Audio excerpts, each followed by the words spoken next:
At 18, Zara Thompson should have been heading to college, not walking down the aisle to a 40-year-old Korean crime boss she had never met.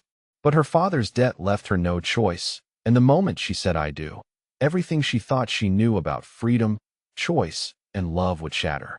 Zara was 18 years old when her world ended. She had graduated high school 3 months earlier with a portfolio full of paintings that made her art teacher cry.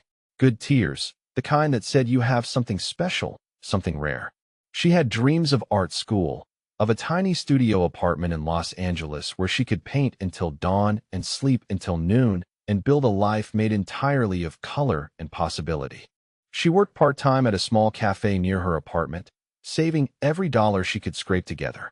Her natural hair fell in thick braids past her shoulders, and her brown eyes still held that particular brightness that came from believing the world might actually deliver on its promises. She lived with her father in a cramped 2-bedroom apartment in Koreatown. Her mother had died when Zara was 6, leaving behind only photographs and a leather journal full of sketches. Her father, Marcus Thompson, had tried his best.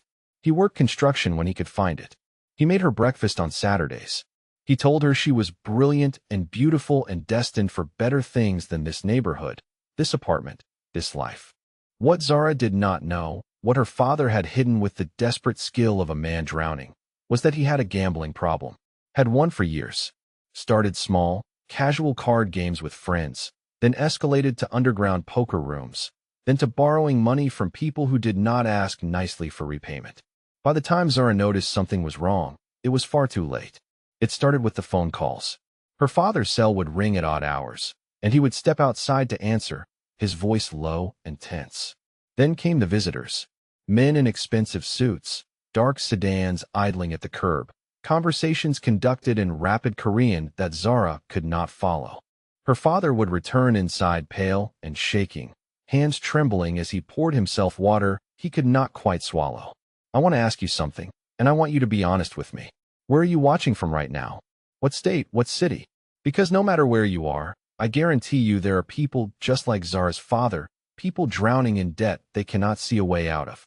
And sometimes the cost of that debt is not measured in money."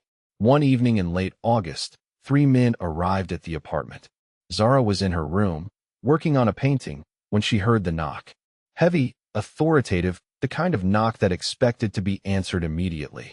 Her father opened the door, and Zara heard him say the word "please" in a voice she had never heard before. She crept to her doorway, listening. The men spoke in English out of courtesy, their accents crisp and polished.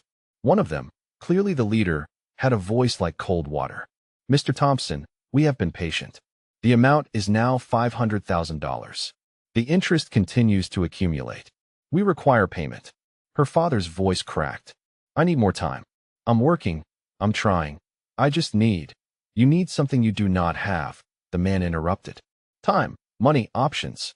You have none of these things. However, Mr. Park has authorized me to present an alternative arrangement." Zara's heart hammered against her ribs. $500,000. The number was incomprehensible. Impossible. "What arrangement?" her father asked. "Your daughter," the man said simply. "Mr. Park Jin-woo is a widower. He requires a wife. Your daughter is young, healthy, and by all accounts, educated. Mr. Park is willing to forgive your entire debt in exchange for a marriage arrangement." The silence that followed was so absolute that Zara could hear her own pulse in her ears. "No," her father said. "Absolutely not. She's my daughter. She's 18 years old. She has her whole life. And you have 3 days to produce $500,000, the man said pleasantly. Or you die? Painfully. After watching your daughter sold to cover your debt. I assure you, Mr. Thompson, the places she would be sold to would be far worse than marriage to Mr. Park. He is a businessman. He will treat her well. She will want for nothing. You, however, will want for your life if you refuse this generosity." The men left. Zara stood frozen in her doorway, her entire body numb. Her father found her there 10 minutes later. He was crying, something she had not seen since her mother's funeral. "Baby," he said. "Baby, I'm sorry. I'm so sorry." Zara's mind could not process what she had heard. They wanted to marry her to someone. A stranger. A man twice her age. A criminal. And if she refused, her father would die. Or she would be sold to somewhere worse. She thought of her college applications, still sitting on her desk. She thought of her sketchbooks, full of plans for paintings she would never make. She thought of the life she had imagined, the one that was supposed to start in 3 weeks when the fall semester began. That life was gone. Over the next 2 days, Zara barely spoke. Her father apologized constantly, desperately, but she could not look at him, could not reconcile the man who had raised her with the man who had gambled her future away, the man who had left her no choice but to save him. On the 3rd day, a car arrived. Black, expensive, with windows so dark Zara could not see inside. The driver, a Korean man in his 30s with the build of someone who hurt people professionally, opened the door and told her Mr. Park was waiting. They drove to a restaurant in Beverly Hills, the kind of place Zara had only seen in magazines. The interior was all dark wood and soft lighting, and the other diners looked like they spent more on a single meal than Zara's father made in a month. Park Jin-woo sat at a private table in the back. He was 40 years old, and he looked like money and danger had been woven into his DNA. He wore a black suit that fit him with the precision of something custom-made, and his face was all sharp angles and controlled intensity. His dark eyes missed nothing. His hair was swept back, perfectly styled, and when he stood to greet her, Zara realized he was tall, easily 6 feet, his presence filling the space around him like gravity. "Miss Thompson," he said, his English perfect. "Please sit." Zara sat because her legs would not hold her anymore. Park Jin-woo studied her for a long moment, his expression unreadable. Then he spoke, his tone businesslike, almost gentle. "I understand this situation is not what you would have chosen. I want to be clear about the terms. If you agree to marry me, your father's debt will be forgiven entirely. You will live in my estate. You will have your own quarters. I will not touch you without your consent. You will complete your education. All costs covered. In exchange, you will be my wife in name and in public. You will represent my household. You will be loyal, discreet, and respectful. Do you understand?" Zara's throat was so tight she could barely breathe. "Why?" she managed. "Why would you do this?" "Because I require a wife for business purposes," he said simply. "And you require a way out of your father's debt. This arrangement serves both needs. What if I say no?" "Then your father has 3 days to find $500,000, Park Jin-woo said. His voice was not cruel, just factual. "I think we both know that will not happen." Zara looked at this man, this stranger who held her entire future in his hands. She thought about her father, about the desperation in his voice. She thought about what the man had said, about being sold to places worse than this. She looked at Park Jin-woo's face, at the control and power radiating from him, and she made the only choice she had left. "I accept," she whispered. Park Jin-woo nodded once. "The ceremony will be in 3 days. My people will handle the arrangements." The next 3 days passed in a fog. A dress arrived at the apartment, white and beautiful and expensive, and Zara stared at it like it was a costume for a play she had not auditioned for. Her father tried to talk to her, tried to apologize, but she could not find words. What was there to say? He had sold her to save himself, and she had agreed to be sold to save him. They were both trapped, both guilty, both grieving the life that was supposed to be. On the day of the wedding, Zara put on the white dress. It fit perfectly. Of course it did. Park Jin-woo's people were efficient. The ceremony took place at his estate, a sprawling mansion in the hills that looked like something from a movie. There were no guests except the witnesses, all of them Park Jin-woo's men, all of them wearing expensive suits and expressions that gave nothing away. A minister stood at the front of a private room, and Zara walked toward him on legs that did not feel like her own. Park Jin-woo stood waiting in a black suit, his face calm, his dark eyes watching her approach. The minister spoke words Zara barely heard. Something about love and honor and cherishing. The irony was so thick, she almost laughed, almost cried, almost screamed. "Do you, Zara Marie Thompson, take this man to be your lawfully wedded husband?" Her voice came out as a whisper. "I do." "Do you, Park Jin-woo, take this woman to be your lawfully wedded wife?" "I do," he said, his voice firm and clear. "Then by the power vested in me, I now pronounce you husband and wife." There was no kiss. Park Jin-woo simply extended his hand, and Zara placed hers in it. His hand was warm, large, surprisingly gentle as his fingers closed around hers. He squeezed once, a gesture that might have been reassurance or might have been possession, and then he released her. "Welcome to your new life, Mrs. Park," he said quietly. Zara looked at this man, her husband, this stranger who now owned her by law and by debt, and felt her entire world collapse into something small and dark and inescapable. She was 18 years old. She was married to a 40-year-old crime boss. Her life, as she had imagined it, was over, and somehow she had to find a way to survive what came next. The first thing Park Jin-woo did after the ceremony was show Zara to her room. Not their room, her room. He led her through hallways that seemed to stretch forever, past artwork that probably cost more than her father's apartment building, past windows that overlooked a city glittering with lights she could not quite believe were real. Finally, he stopped at a door and opened it. "This is your space," he said. "The lock works from the inside. I will not enter without your permission." Zara stepped inside and felt her breath catch. The room was enormous, easily 3 times the size of her old bedroom. A massive bed dominated one wall, covered in white linens that looked impossibly soft. Floor-to-ceiling windows showed the city sprawling below. There was a sitting area with a couch and chairs, a desk, a door that led to what appeared to be a private bathroom.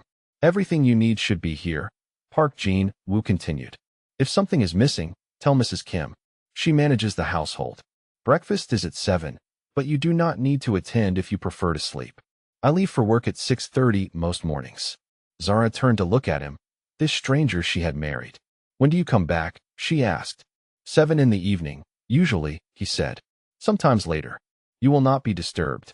He nodded once, a gesture of dismissal or perhaps courtesy, and left.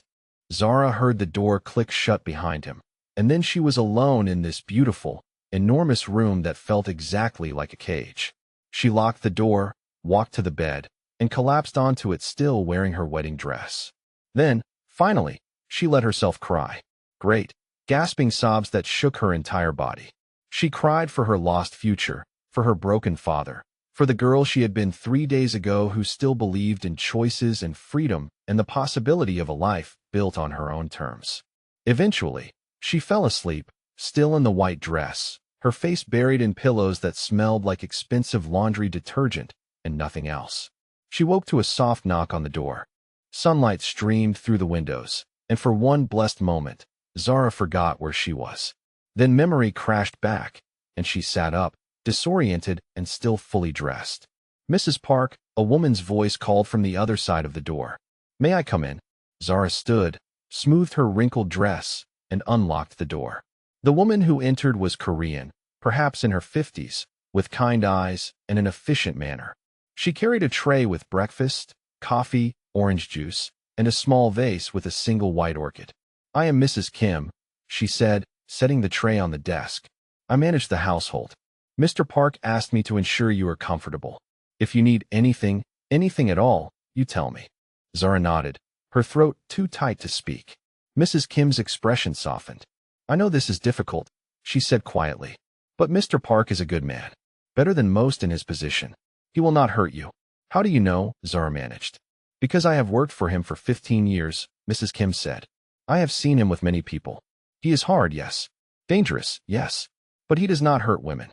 He does not hurt children. He has rules he does not break." She left, and Zara sat at the desk, staring at the breakfast she could not imagine eating. But eventually, hunger won, and she discovered the food was excellent. After she ate, she explored. The estate was massive, a sprawling monument to wealth and power. She found a library with floor-to-ceiling books, a gym that looked like it belonged in a luxury hotel, a pool that gleamed like a mirror, and gardens that stretched on forever. Everywhere she looked, there were signs of Jin-woo's presence. The expensive art, the immaculate order, the sense that every single thing had been chosen with precision and purpose. Then she found the studio. It was on the 2nd floor, down a hallway she had almost missed. The door was unlocked, and when she opened it, she gasped. The room was flooded with natural light from massive windows. There were easels, blank canvases, paints in every color imaginable, brushes of every size and type. In the corner sat a sculptor's wheel, still covered in protective plastic. Everything was new, untouched, waiting. On the main easel, there was a note in masculine handwriting. "For your use." Zara touched the canvas, her fingers trembling. He had done this. Park Jin-woo, her stranger husband, her captor, had given her a space to create. She did not know why. She did not know what it meant. But standing in that light-filled room surrounded by art supplies, she felt something that was not quite hope, but was close enough. That evening, at precisely 7 o'clock, Mrs. Kim informed her that Mr. Park requested her presence at dinner. Zara changed into simple clothes, jeans and a sweater, and went downstairs to the dining room. Park Jin-woo sat at the head of a long table, still wearing his suit from the day, looking as controlled and precise as he had at the wedding. He stood when she entered, a gesture of courtesy that surprised her. "Please, sit," he said. The meal was served by silent staff, courses that Zara barely tasted. Park Jin-woo ate efficiently, and for several minutes, neither of them spoke. Finally, he broke the silence. "How was your first day?" "Fine," Zara said, uncertain what else to say. "Did you find the studio?" he asked. "Yes," she said. "Why did you do that?" He set down his fork and looked at her directly. "Because you are an artist. That is what Mrs. Kim's research indicated. You need space to work. I provide that space." Zara stared at him. "You researched me?" "Of course," he said. "I do not make arrangements without information. You graduated with honors. You have considerable talent. You applied to 6 art schools before your father's situation became critical." The casual mention of her father's betrayal stung, but Zara pushed past it. "What else do you know? That you work hard. That you are loyal to your father despite his failures. That you have not had an easy life, but you have not let that define you." He paused. "That you deserve better than the situation you are in." "Then why?" Zara said, her voice breaking. "Why did you agree to this arrangement?" "Because your father's debt was significant, and this resolved it efficiently," Park Jin-woo said. "And because the alternative for you was much worse. The men he owed would have sold you to places where you would not have your own room, or your autonomy, or any future at all. This way, you have options." "Options," Zara repeated bitterly. "I'm 18 and married to a stranger." "Yes," he agreed. "But you are also safe, housed, and about to have your education funded. In 3 years, if you choose to leave this arrangement, I will not stop you. I will provide for your transition. But until then, you have stability." Zara absorbed this. 3 years felt like a lifetime. But it was not forever. And he was right, in his cold, logical way. She had options here she would not have had elsewhere. "The college applications," she said. "They're pointless now. No school will accept a married 18-year-old who lives with a crime boss." "Try," Park Jin-woo said. "Apply to your first choice. See what happens." Over the next 2 weeks, a pattern emerged. Park Jin-woo left early, returned late. They shared dinner each evening, conversations that were cautious and carefully neutral. He asked about her day. She gave short answers. He did not push. Zara spent her days in the studio, painting her feelings onto canvas. Dark, angry, beautiful work that poured out of her like blood from a wound. She painted her father's betrayal, her lost future, the cage of gold she now lived in. One evening, Park Jin-woo came to the studio unannounced. Zara tensed, but he simply looked at the painting she was working on. It showed a bird in a beautiful cage, wings spread, unable to fly. "This is powerful," he said after a long silence. "It's how I feel," Zara said. "I know," he replied. Then he left. The college application consultant arrived the following week. A woman in her 40s who treated Zara with professional kindness and asked no questions about her situation. They worked on applications to 6 schools, including the prestigious California Institute of the Arts, Zara's first choice. After the woman left, Zara found Park Jin-woo in his study. "Why are you doing this?" she asked. "Really?" He looked up from his papers. "Because I said I would. I keep my word. That's all." He hesitated. Then he said, "I had a sister, younger than me. She was forced into a marriage arrangement when I was 25. The man seemed respectable. He was not. By the time I understood what was happening, by the time I had enough power to intervene, she was already broken. She took her own life 3 years into the marriage." Zara felt her breath catch. "I'm sorry," she said. "I tell you this so you understand," Park Jin-woo said. "I agreed to this arrangement because it resolved business. But I will not repeat what happened to my sister. You will have your own space, your own choices, your own future. This is not negotiable." "Is that why you gave me the studio?" Zara asked. "Why you're respecting my boundaries?" "Yes," he said simply. "For the first time since the wedding, Zara saw Park Jin-woo not as her captor, but as a man carrying his own grief, his own guilt, his own determination to be better than his past. One afternoon, while Jin-woo was at work, Zara was exploring the library when she found an expensive watch on one of the shelves. It was clearly valuable, probably left there accidentally. She picked it up, turning it over in her hands. She could pocket it, could sell it, maybe, if she ever got the chance, could keep it as some small act of defiance. The door opened, and Park Jin-woo entered. He saw her holding the watch, and his expression went very still. Zara met his eyes and handed him the watch. "You left this in the library," she said. He took it slowly, studying her face.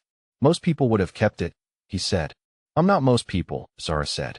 "And I'm not a thief. Even if I'm trapped here, I'm not going to become someone I'm not." Something shifted in his expression. Respect, perhaps, or recognition. "You are not trapped," he said. "You are protected. There is a difference." "Protected from what?" Zara asked. "From a world you do not yet understand," he said. "But you will. Soon enough. Have you ever been in a situation where everything you thought you knew about your life just vanished overnight? Where you had to rebuild yourself from nothing? That's what Zara is doing right now. And as strange as it sounds, the man who forced her into this situation might be the only person who can help her survive it. 3 weeks after the wedding, an acceptance letter arrived from the California Institute of the Arts. Full scholarship. Zara stared at it in disbelief. "You arranged this," she said to Park Jin-woo that evening. "I made a donation," he admitted. "But they accepted you based on your portfolio." The donation simply ensured they looked at it seriously. Zara did not know whether to be angry or grateful. She settled on something in between. "Thank you," she said quietly. Park Jin-woo nodded. "You start in the fall. I will arrange transportation and security." "Security," Zara repeated.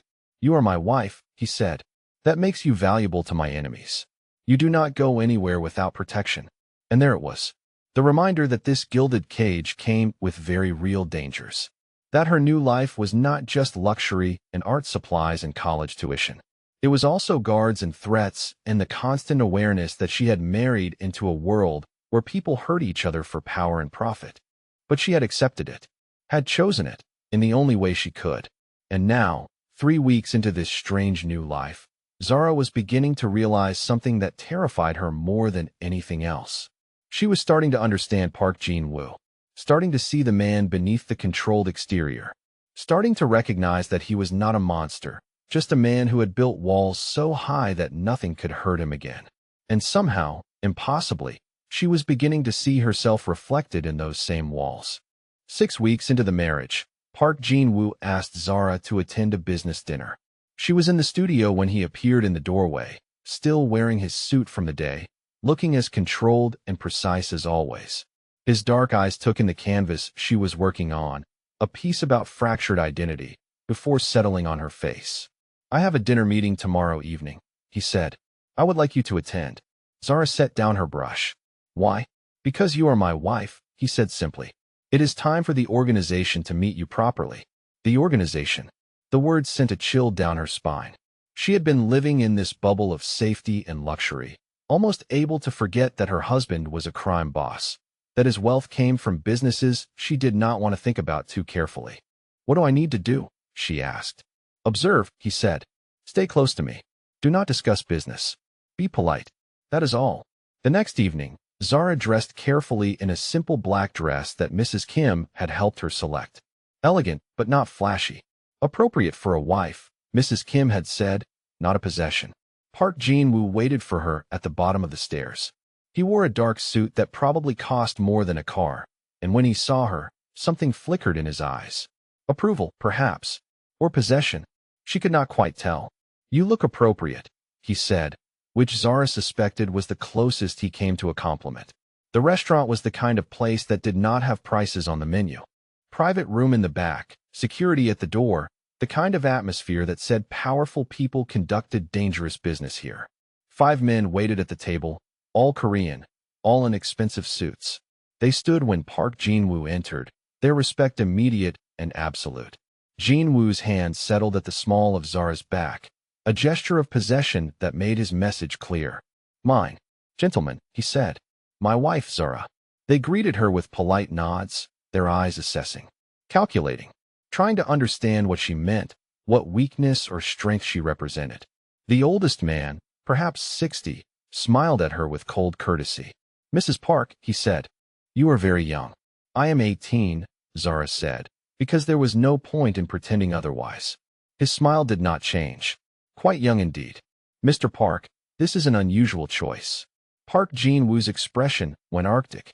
"She is my wife," he said, his voice quiet and absolutely lethal. "My choices are not subject to your commentary. Are we clear?" The room temperature seemed to drop 10 degrees. The older man's smile vanished. "Of course, Mr. Park. My apologies." They sat. Dinner was served. Conversation flowed around Zara in Korean and English, discussions of territories and shipments and negotiations that she only half understood. She observed, as Jin-woo had instructed, watched how his men deferred to him, how his slightest gesture commanded attention, how his control was absolute. She also noticed how they watched her, not with desire, but with calculation, trying to determine if she was a weakness, if she was vulnerable, if she could be used. Park Jin-woo noticed too. His hand found hers under the table, squeezed once. A reminder. "I am here. You are safe." The dinner ended, and they returned to the estate. In the car, Jin-woo said, "You did well." "They were assessing me," Zara said, "trying to figure out if I'm a liability." "Yes," he agreed. "Am I?" He looked at her, his dark eyes unreadable in the dim light. "You are a complication," he said, "but you are mine. That makes you untouchable." The next morning, a man arrived at the estate. He introduced himself as David, head of security, and his presence was all hard edges and professional competence. "Mrs. Park," he said, "Mr. Park has asked me to brief you on security protocols." "What protocols?" Zara asked. David's expression was neutral. "There are rival organizations who monitor Mr. Park's activities. Your marriage to him has been noted. You should not leave the estate without security escort. You should not establish patterns or routines that can be predicted. You should be aware of your surroundings at all times." Zara felt her stomach drop. "So I'm a prisoner after all." "You are protected," David corrected. "There is a difference." That phrase again. Protected, not trapped. But it felt like the same thing. She found Park Jin-woo in his study. "So I can't leave without guards," she said. "That is correct," he said, not looking up from his paperwork. "Why? Why would anyone care about me?"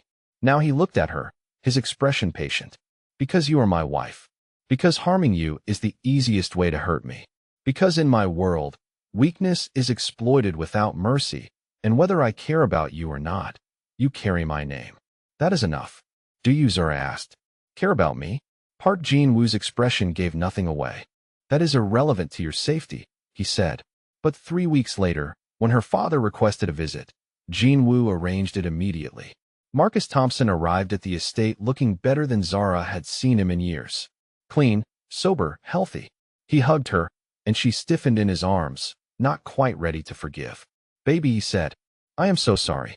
They sat in the garden, security hovering at a discreet distance. Her father told her about the rehab program he was in. Comprehensive, expensive, effective. Park Jin-woo had arranged it, paid for it, ensured he had the best care available. "Why?" Zara asked when her father left. "Why help him?" Park Jin-woo considered the question. "Because it matters to you," he said finally. "Your father's health matters to you. Therefore I address it." "That's not an answer," Zara said. He looked at her for a long moment. "I agreed to this arrangement initially to resolve a business matter," he said. "But you are not a business matter anymore. You are more complicated than that." "More complicated how?" she asked. He did not answer. Time passed. Fall arrived, and with it, Zara's first semester at CalArts. Park Jin-woo's driver, a quiet man named Lee, took her to campus each morning and picked her up each afternoon. At school, Zara was just another student. Nobody knew she was married. Nobody knew about her home life. And for a few hours each day, she could pretend to be normal. Her work flourished. Her professors praised her raw emotional honesty, the way her paintings seemed to bleed feeling onto canvas. She made a few tentative friends, though she kept them at arm's length. How could she explain her life? How could she invite anyone into this strange reality? At home, the dinners with Park Jin-woo became easier. They discussed her classes, her projects, her artistic process. He asked intelligent questions, offered thoughtful insights. Zara discovered he had an extensive art collection and a genuinely sophisticated understanding of technique and composition. One evening, he invited her to see his private collection. They spent hours going through pieces stored in a climate-controlled room, and Jinwoo told her the story behind each acquisition. His passion was evident, his knowledge deep, and Zara found herself genuinely enjoying his company. Think about it. How many people in your life have surprised you like this? Someone you thought you understood completely, who turned out to be so much more complex. That's what's happening to Zara right now. She's seeing layers to this man she never expected. And that's more dangerous than any external threat. The dangerous part, Zara realized, was that she was starting to like him. Not just appreciate his protection or respect his intelligence, but genuinely like spending time with him. Like the way he listened when she talked about art. Like the dry humor that occasionally broke through his controlled exterior. Like the unexpected gentleness in his hands when he handled a painting. Late one night, unable to sleep, Zara went to the studio to work. She had been there for maybe an hour when Park Jinwoo appeared with 2 cups of tea. "You should rest," he said, handing her one. "Can't sleep," she said. "Have a deadline for class." He sat in the chair by the window, watching her work. Usually, she would have been self-conscious, but his presence had become familiar. Comfortable, even. They talked about color theory, about composition, about the way light changed perception. For those hours, Jinwoo was not a crime boss, and she was not his purchased bride. They were just 2 people who understood art, who saw the world in shapes and colors and meaning. When dawn started to break outside, Zara stepped back to look at her piece. "It's finished," she said. Jinwoo stood, came to look at it. The painting showed a figure half in shadow, half in light, caught between 2 worlds. He studied it for a long time. "This is your best work," he said quietly. Zara looked at him. He was close enough that she could see the faint lines around his eyes, the precision of his features, the intelligence in his dark gaze. He was 40 years old, twice her age, a criminal, her captor, and she wanted him to kiss her. The realization shocked her so completely that she took a step back. Jinwoo noticed, his eyes tracking the movement, and for just a moment, she saw something in his expression. Want, need, desire quickly suppressed. "You should rest," he said, his voice rough. "You have class in 3 hours." He left quickly, and Zara stood in the empty studio, her heart racing, trying to understand when this had happened. When she had stopped seeing him as her jailer and started seeing him as a man. When his age had stopped mattering and his protection had started feeling like care. When his controlled exterior had become attractive instead of intimidating. She was 19 years old now, still young, still supposed to be finding herself, dating boys her own age, making mistakes that did not involve falling for a crime boss who owned her by contract and debt. But here she was, wanting him, wanting this man who had given her everything except freedom. The next morning at breakfast, Park Jin-woo was coldly formal. He reminded her of the terms of their arrangement. She was to attend school, pursue her education, build her own life. He would not interfere. She had her independence within the bounds of safety. Zara understood what he was doing. He was pushing her away, re-establishing boundaries, reminding both of them that this was still an arrangement, not a relationship, that she was young, that she deserved better, that whatever had almost happened in the studio would not happen again. It should have been a relief. Instead, it felt like rejection. And that, Zara realized with growing horror, meant she had already fallen for him. Somewhere between the art discussions and the quiet kindness and the fierce protection, she had developed real feelings for Park Jin-woo. She was 19 years old, married to a 40-year-old crime boss, and completely, impossibly, falling in love with her own captor. This was not supposed to happen. This was not part of the plan. This was dangerous and complicated and probably the worst idea she had ever had. But her heart, it seemed, did not care about logistics. 3 months into her first semester at CalArts, Zara was thriving in ways she had not anticipated. Her professors praised her evolving style, the way her work had matured from raw emotion into something more controlled, more deliberate. She had a small circle of friends, other art students who invited her to coffee and gallery openings and late-night talks about the meaning of beauty. She never told them she was married, never mentioned the estate or the security detail or the fact that she went home each night to a mansion guarded like a fortress. At school, She was just Zara Thompson, 19-year-old painter with a gift for color and a tendency toward melancholy subjects. One of her classmates, Marcus Chun, had started paying her particular attention. He was 21, a sculpture student with easy charm and genuine talent. He made her laugh in ways she had forgotten were possible, made her feel like a normal college student instead of a crime boss's contractual wife. One afternoon after class, Marcus caught up with her in the parking lot. "Hey," he said, "there's a new coffee place that just opened. Want to check it out?" Zara hesitated. Lee was waiting by the car, watching. She knew how this would look. Knew that security reported everything back to Park Jin-woo. But Jin-woo himself had said she should have her own life, her own independence. "Sure," she said. They went to the coffee shop. Marcus talked about his latest project, a series exploring identity and diaspora. Zara found herself genuinely engaged, discussing technique and concept. For an hour, she felt completely normal, completely herself. She did not notice the man watching from a car across the street until they were leaving. One of Jin-woo's security team, close enough to intervene, far enough to give the illusion of privacy.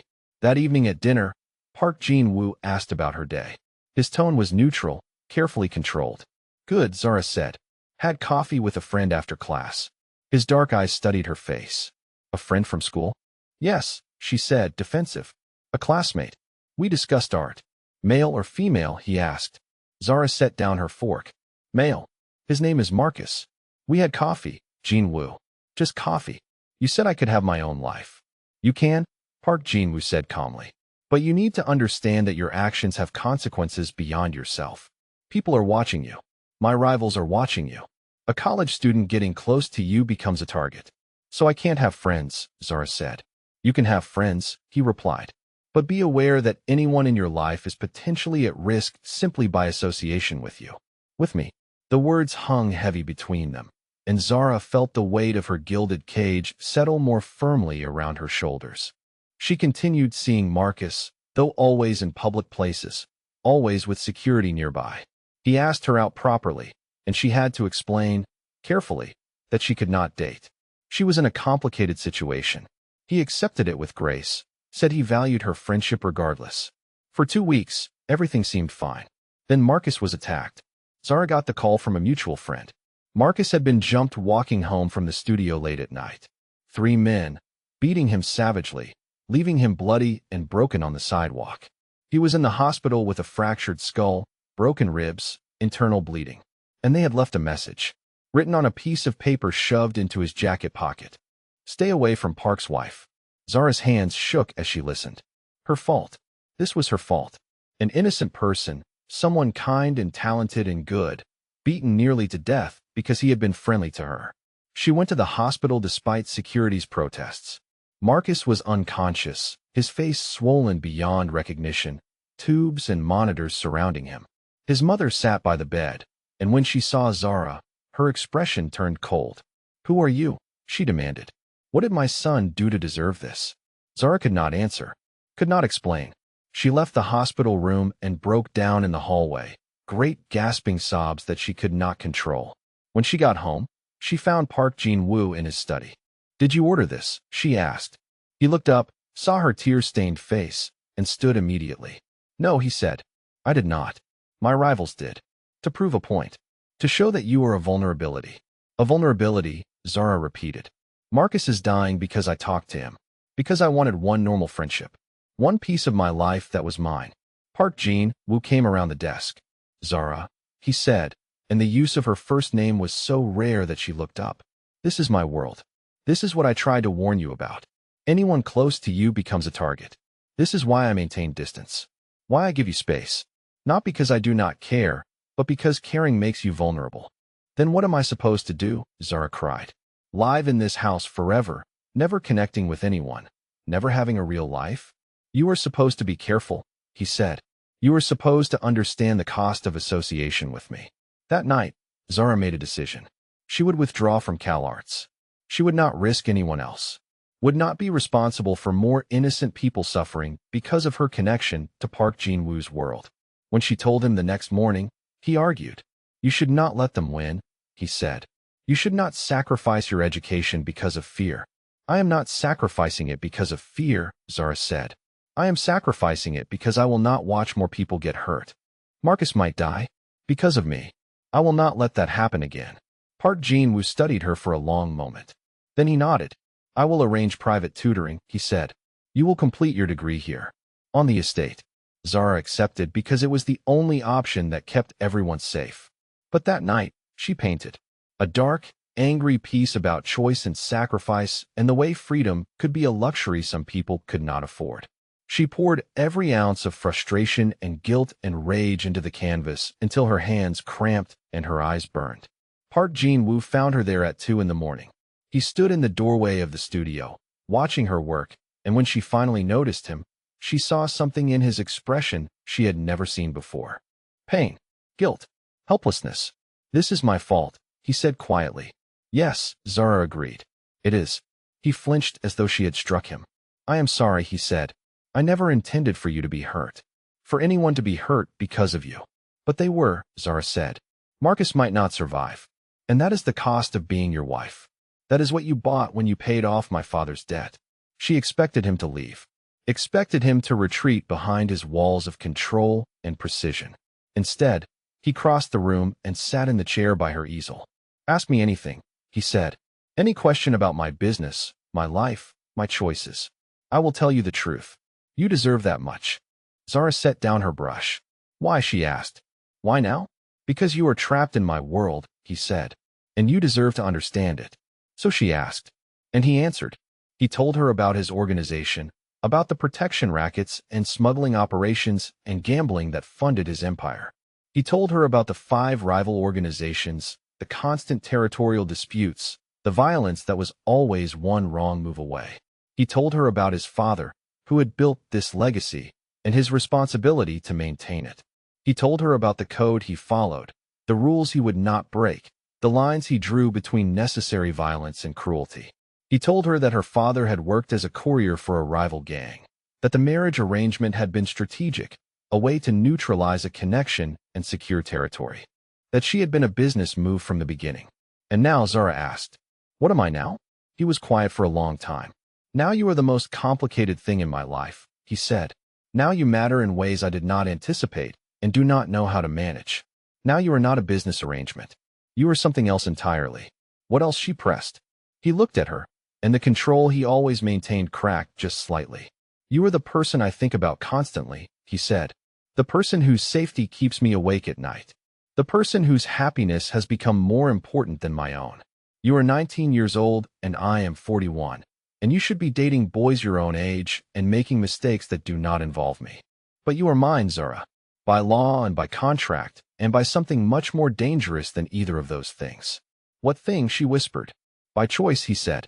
Mine. I choose you. Every day, even knowing I should not. The air between them felt electric, charged with months of tension and restraint and denied want. Zara stood, closed the distance between them. I am tired of you deciding what is best for me, she said. I am tired of you treating me like a child. I am here. I am your wife. I chose to stay even after everything. So stop pushing me away. You deserve better than this, Park Jin-woo said, but his hands had already reached for her waist. Better than me. Maybe I do, Zara said, but I do not want better. I want you. Complicated and dangerous and impossible as that is. I want you. He pulled her down onto his lap, his control finally, completely breaking. When he kissed her, it was not gentle.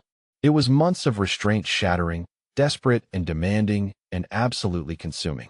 Zara responded with equal intensity, her hands in his hair, her body pressed against his, claiming him the way he was claiming her. When they finally broke apart, both breathing hard, Park Jin-woo pressed his forehead to hers. You are mine, he said, his voice rough. Do you understand what that means? What I will do to protect you? What I have already done? Yes, Zara whispered. I understand. And you still want this? I still want this. He kissed her again, softer this time, almost reverent. Then I am yours, he said. Broken pieces and all. They stayed in the studio until dawn, talking and touching and finally acknowledging what had been building between them for months. When morning came, they went to bed together for the first time, and Zara discovered that Park Jin-woo was as controlled and precise in tenderness as he was in everything else.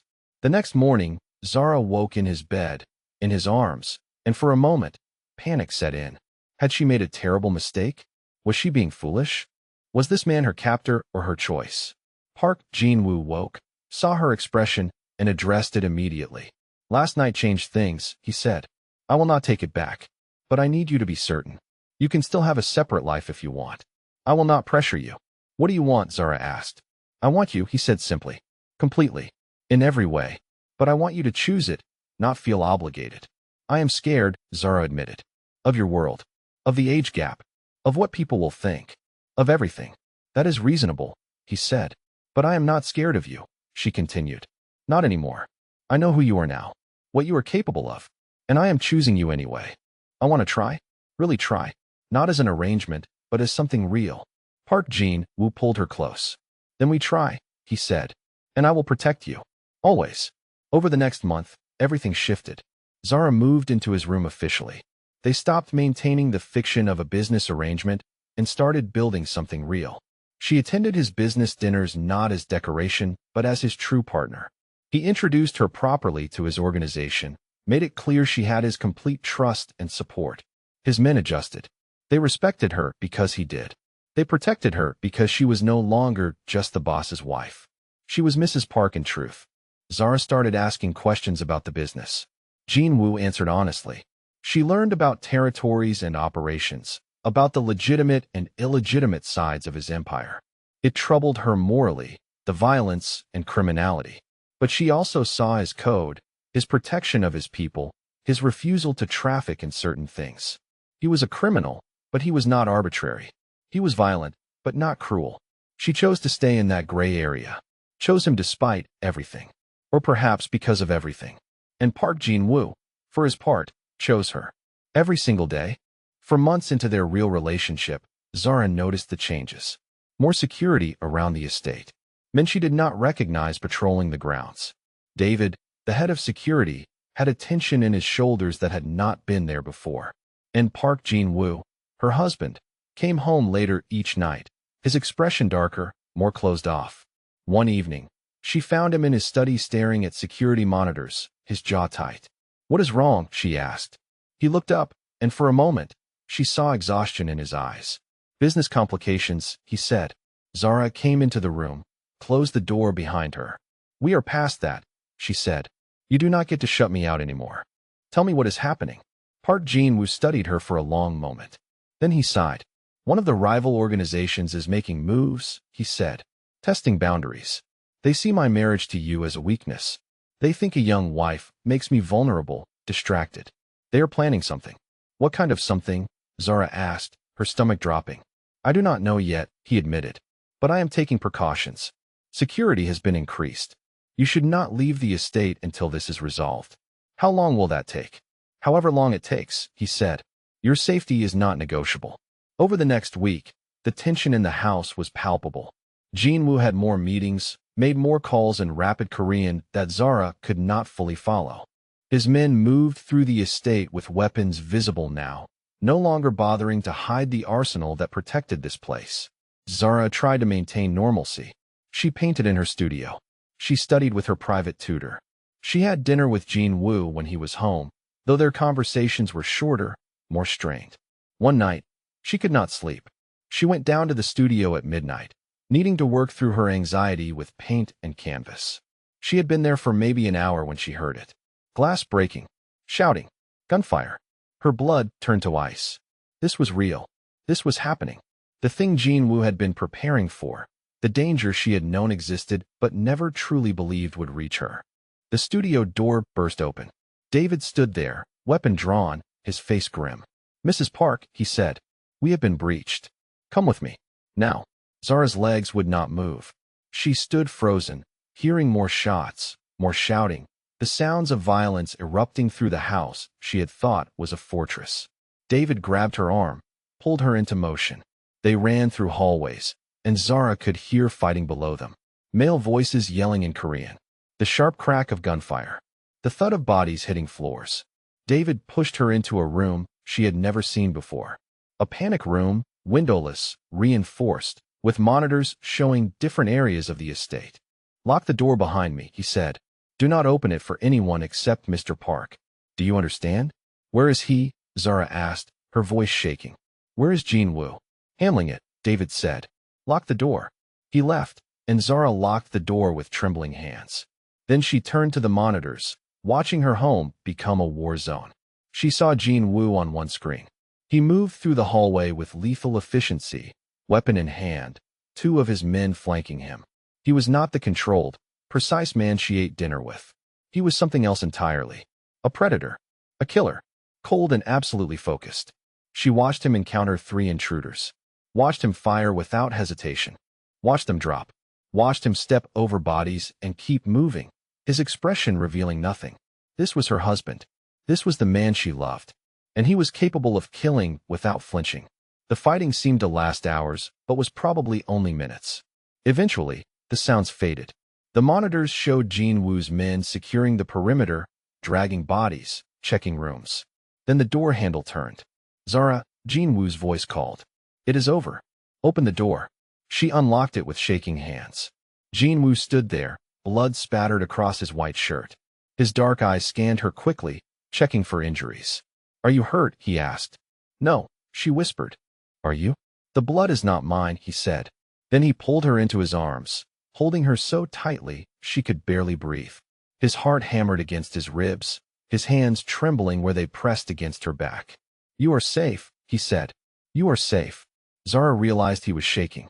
Park Jean Wu, the crime boss who had just killed multiple men without hesitation, was shaking because she might have been hurt. What happened? She asked. His jaw tightened. Rival faction. Park organization. They sent 12 men to breach the estate. They came for you. For me?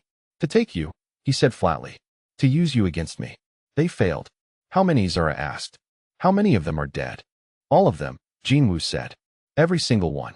They went upstairs. Zara's hands would not stop shaking. She had heard gunfire, had watched her husband kill people on security monitors, had spent an unknown amount of time in a panic room terrified she was going to die or worse. Jean Wu drew her a bath, helped her into the water with surprising gentleness. Then he left to shower in the other bathroom to wash the blood away. When he came back, wearing clean clothes, his control firmly back in place, he sat on the edge of the tub and took her hand. I need to respond to this, he said, decisively. The attack on my home, on my wife, cannot go unanswered. Do you understand what that means? Zara nodded. It means you are going to kill more people. Yes, he said simply. Many more.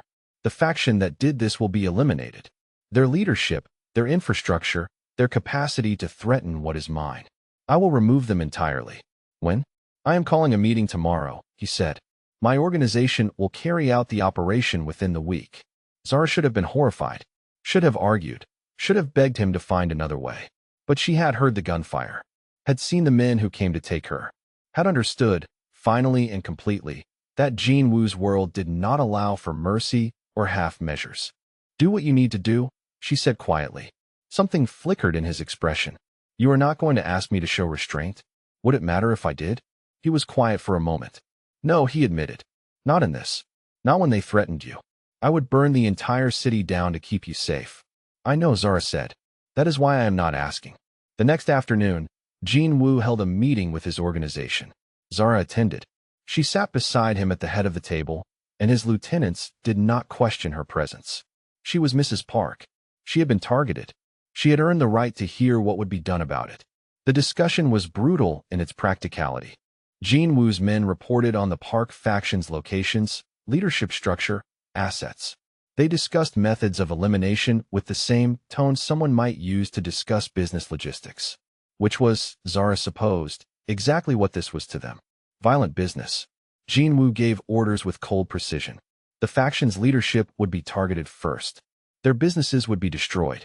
Their associates would be given one chance to switch allegiance or be eliminated. The operation would be swift, thorough, and absolute. One of the older lieutenants asked if Mrs. Park should be present for this discussion. Jean Wu's expression went deadly. She stays, he said. She was targeted. She has earned the right to hear how I protect what is mine. Does anyone else have concerns about her presence? No one did. After the meeting, Zara found Jean Wu in his study. He was staring at nothing, his expression distant. Are you all right? She asked. He looked at her. I am about to order the deaths of potentially dozens of people, he said, because they threatened you. So no, I am not all right. I am exactly what I have always been. A man who solves problems with violence.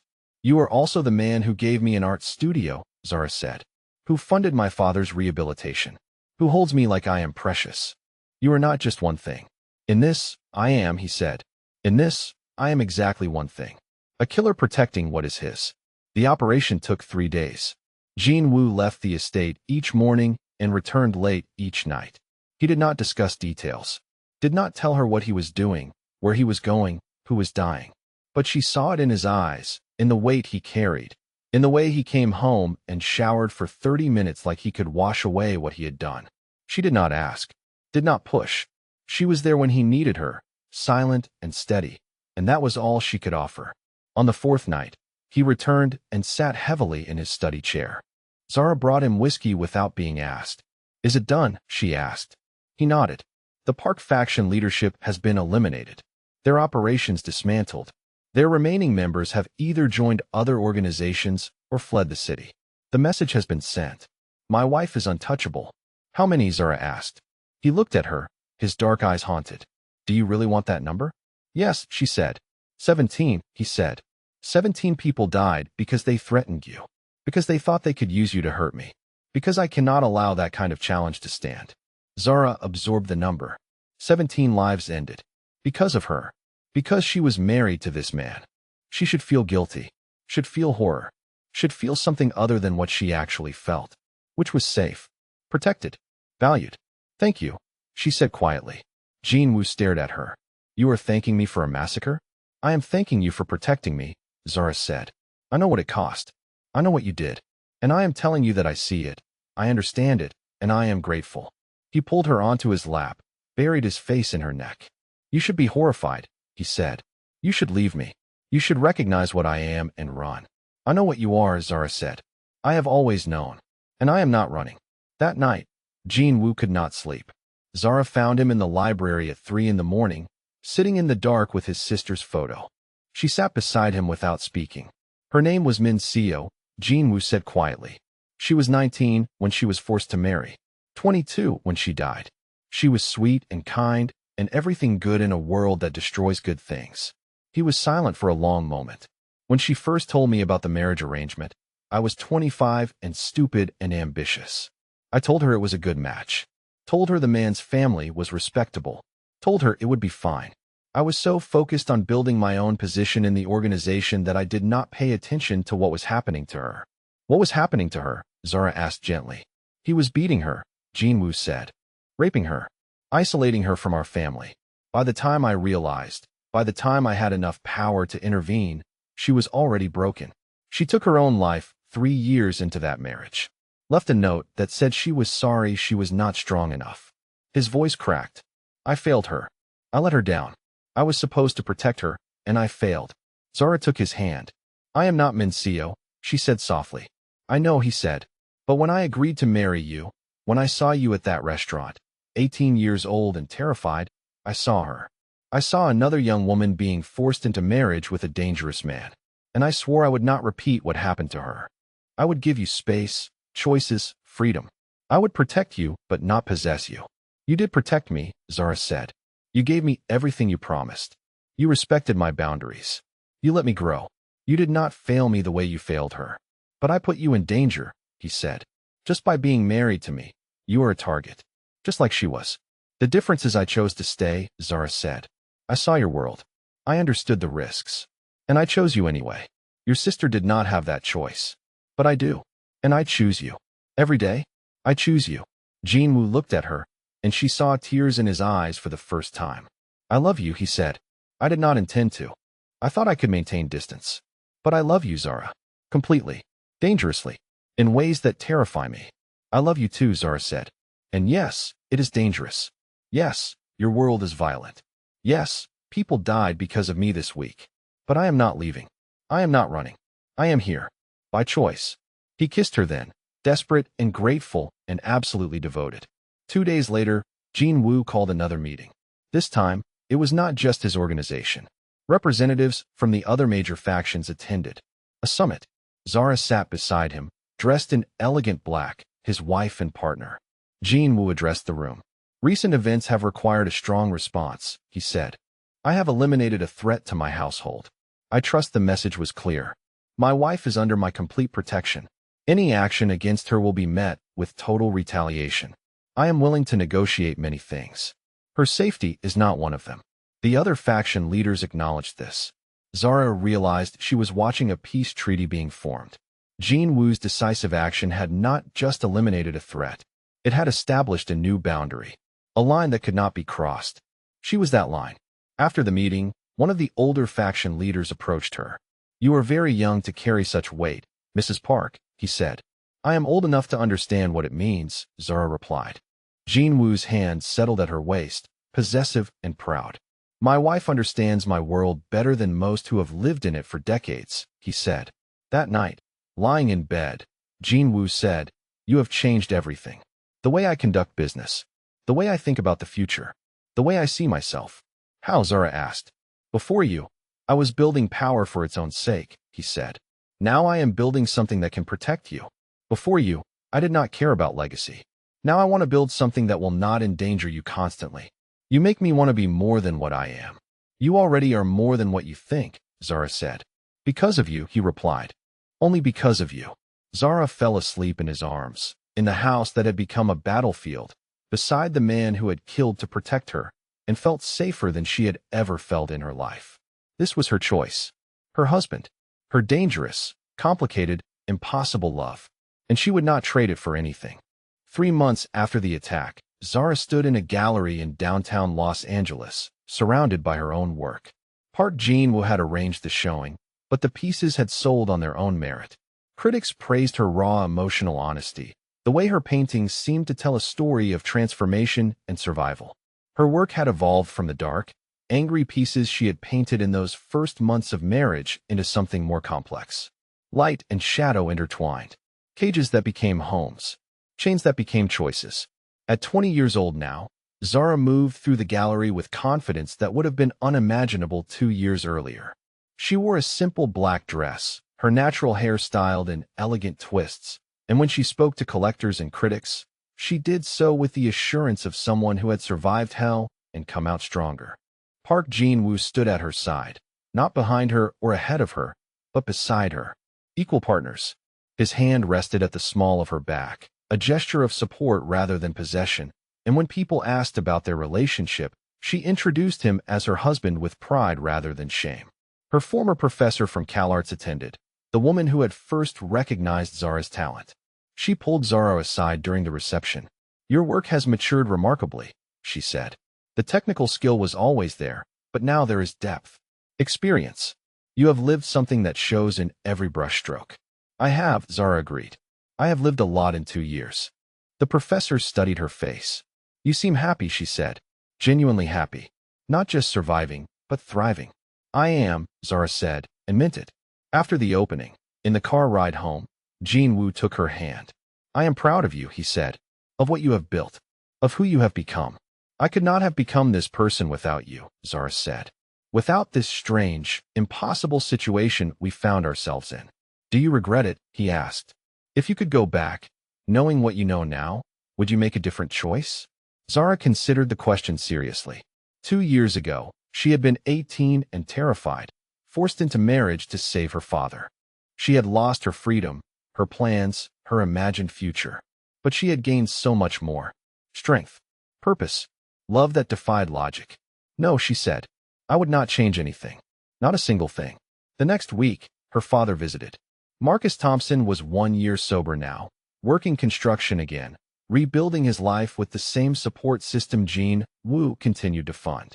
He looked healthy in ways Zara had never seen, clear-eyed and steady. They sat in the garden, the same place they had talked after he first entered rehab. Her father took her hands. I need to ask you something, he said, and I need you to be honest with me.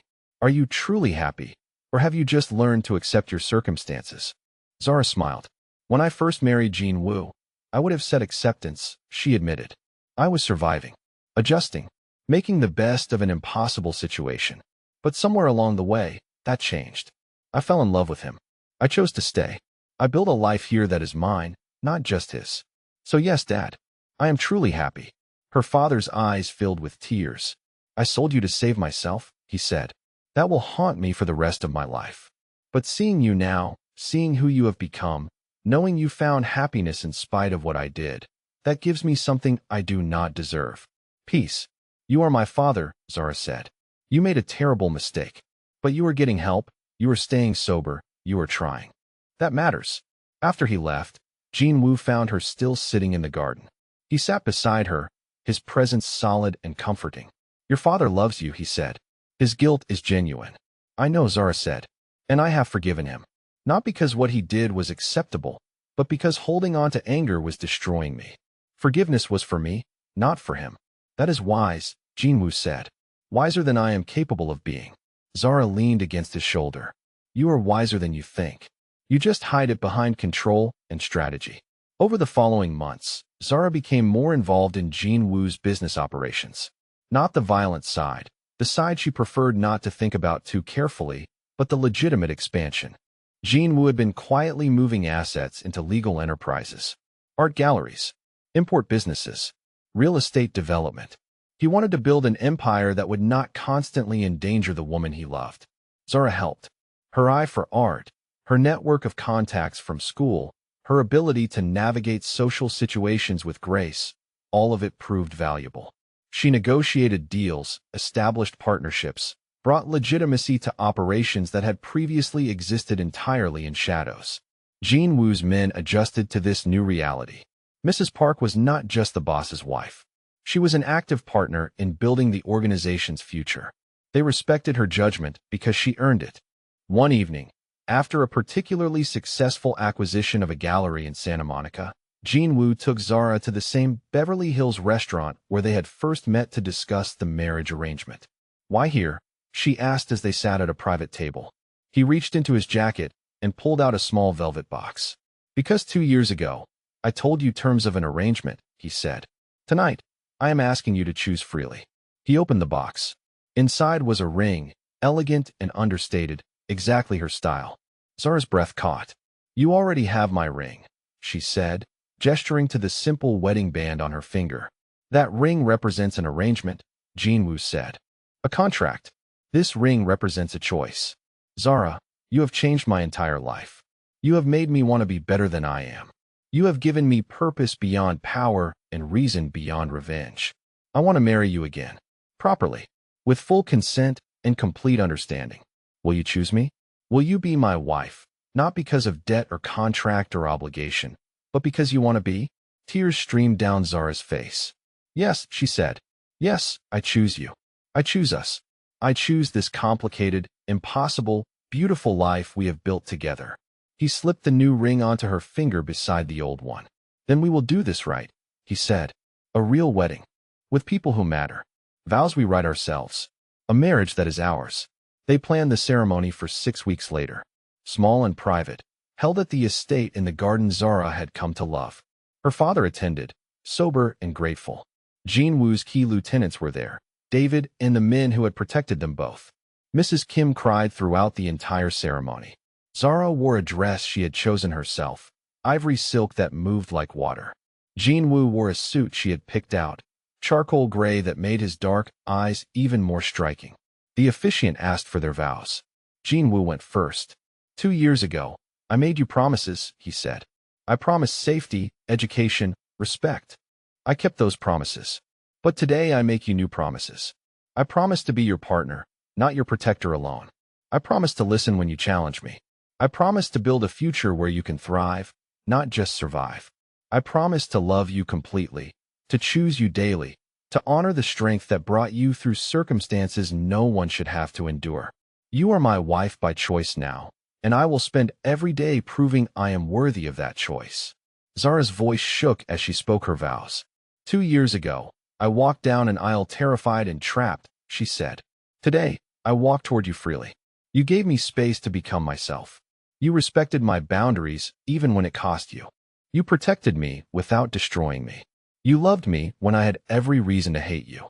I promise to stand beside you, to be your partner in building something beautiful from something broken.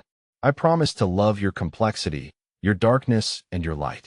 I promise to choose you every single day, exactly as you are. You are my husband by choice now, and I am proud of that choice." When they kissed, it was not the cold formality of their first wedding. It was real. It was choice. It was love that had been earned through survival and trust and the willingness to see each other completely. The reception was small but joyful. Music played. People danced. Zara watched Jinwoo laugh at something David said, saw him relaxed in ways she had rarely witnessed, and felt overwhelming gratitude for this strange path that had led them here. Later that night, in their bedroom, Jinwoo held her close. "You are 20 years old," he said quietly. "I am 42. That gap will always exist." "I know," Zara said. "People will judge us," he continued. "They will say I took advantage of you, that you are too young, that this is inappropriate." "Let them judge," Zara said. "They do not know our story. They do not know that you gave me more choices than most people give their partners. They do not know that I am choosing you with full knowledge and complete freedom. The age gap is real, but it does not define us. Our choices define us." "You are remarkable," Jinwoo said. "We are remarkable," Zara corrected. "Together. You made space for me to grow. I helped you become more than just power and control. We work because we work, not despite our circumstances, but because of how we handled them." He kissed her forehead. "I wish I had met you differently," he said. "I wish I could have courted you properly, taken you on dates, let you choose me without pressure. If you had met me differently, I would have been a different person," Zara said. "This version of me, the one you love, exists because of everything we went through. I would not trade that." Several months later, Jinwoo arranged a meeting with representatives from the 5 major organizations in Los Angeles. A summit to establish lasting peace and new territorial agreements. Zara attended as his partner. The other leaders had grown accustomed to her presence. She was not just Mrs. Park. She was an active voice in negotiations. One of the leaders, an older Korean man named Choi, addressed the group. "We have operated under a structure of constant territorial dispute," he said. "Perhaps it is time to consider a different model. Profit sharing rather than competition. Reduced violence in favor of strategic business partnerships." It was Zara who spoke up. "What if we mapped out territory based on specialization rather than geography?" she suggested. "Your organization handles port operations. The Huang family manages entertainment districts. Park organization continues protection and real estate. Less overlap means less conflict. More profit for everyone with less risk." The room went quiet. Then Choi nodded slowly. "That is practical," he said. "Mrs. Park, you bring interesting perspective." The men spent the next 2 hours hammering out details of Zara's proposal.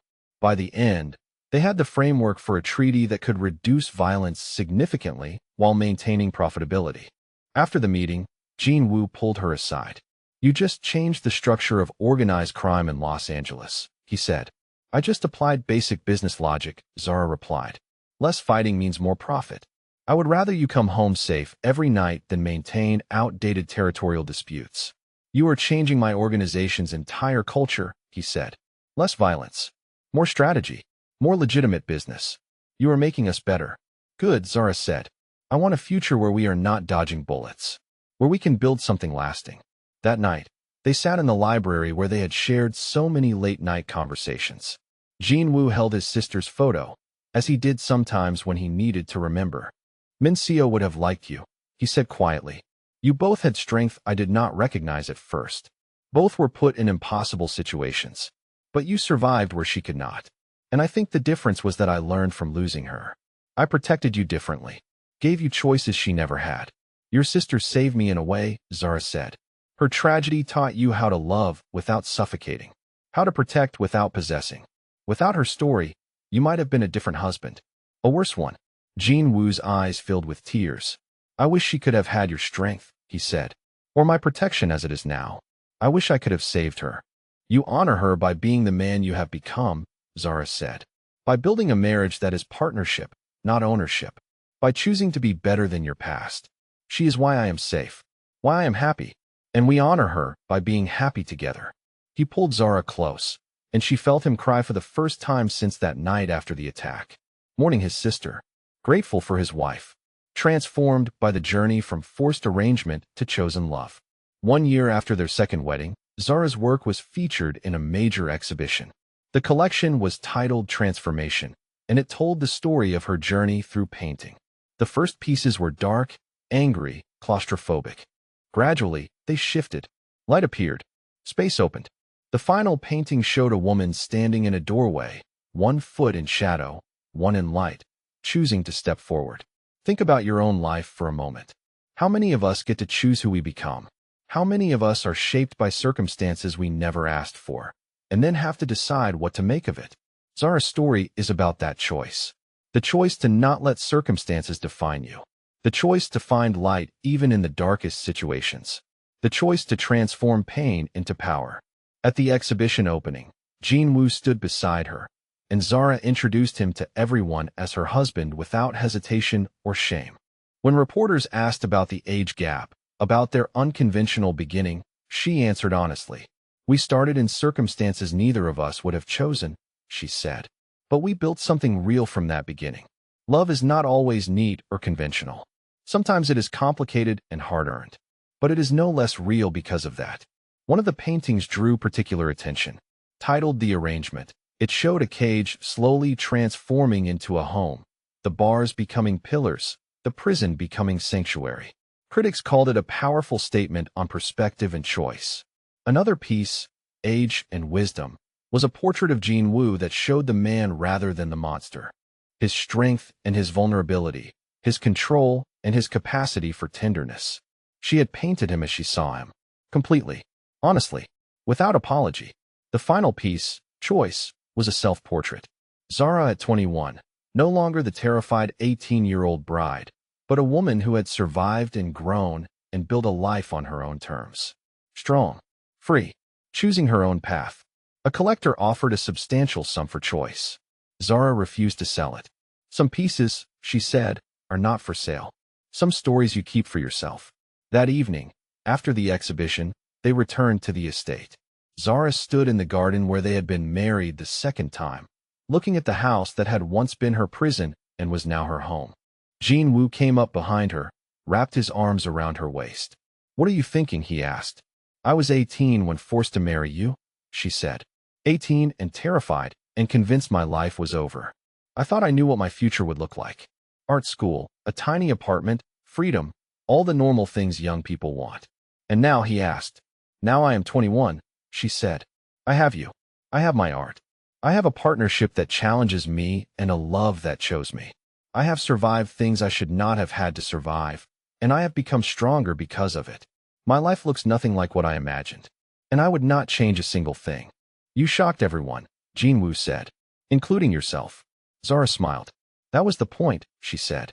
"I was supposed to be a business transaction, a debt payment, a young girl trapped in an arrangement she did not choose.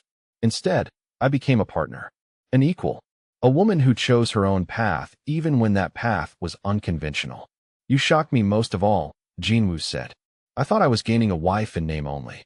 Instead, I gained a partner who changed everything about my life, about who I am, about what I want to build."